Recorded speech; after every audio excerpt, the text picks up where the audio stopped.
じゃあ最初、1人まず。じゃあ最初、これもうキーパーはもうどんどん交代してやっていくから。じゃあ、ケントも行かないかんやろ。それはない。それはあるよ。トーゴも行かない。当たり前やで。ゴーセンも行かない。いやいや、ケントも行かない。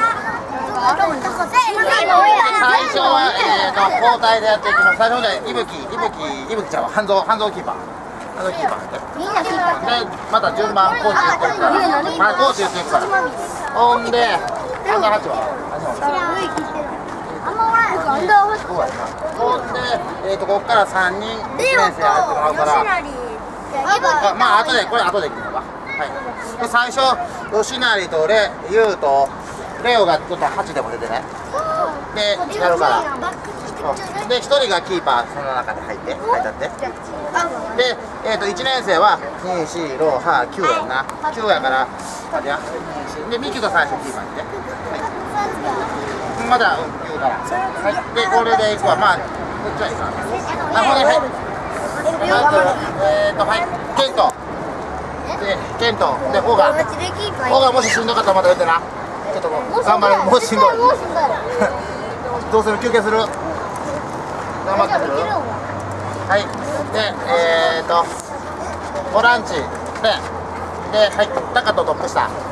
で、左、東郷。で、はい、右が前。で、フォワード、高専。で、最初行きます。で、陽太後から行きます。で、ちょっと頑張って、いつも通りのサッカーをやって、ほんで、まあ、最近強いチームとやってるから、どうやれば勝てるか、やっぱり相手より走る、やっぱガツガツいく、そういうとこ大事にして、汚いとこ大事にしてやってください。まあ、これはもう1年生も2年生も全部一緒ね、しっかりとやっていきましょう。はい、で、あと、あれな、その1対1はすごく気をつけて、特にこのゴール前付近、やっぱファールすると、相手にフリーキックを与えます。で、やっぱ上の学年やからキック力が強いです。で、それがやっぱ得点、失点につながると思うから。で、あとやっぱ逆に言ったら、こっちの時はガンガンドリブルで攻めて、ファールもらって、ね、